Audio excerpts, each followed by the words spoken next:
This week is a National School Bus Safety Week, and soon many of you will be putting your kid on the bus to go off to school. And new this morning, a local school transportation director shares how he works to help keep kids and drivers safe going to and from school.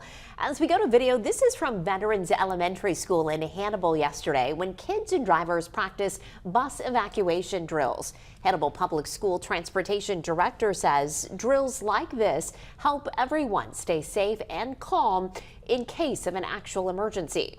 However, he says practice drills aren't the only thing that needs to be done to keep kids safe. One of the biggest issues bus drivers deal with is people not stopping for the school bus. He reminds all drivers to put down their phones and pay attention on the roads, especially when a school bus is around.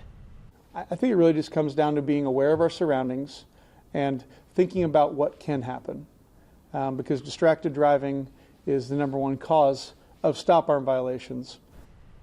Spirit reminds drivers when the yellow lights start flashing on the bus, that means it is about to stop and you should be prepared to stop as well.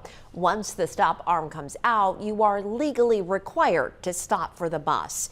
He also reminds kids and parents to make sure that they are staying about 10 feet back from the road when waiting for the bus and waiting for signals from the bus driver before crossing the street or getting onto the bus.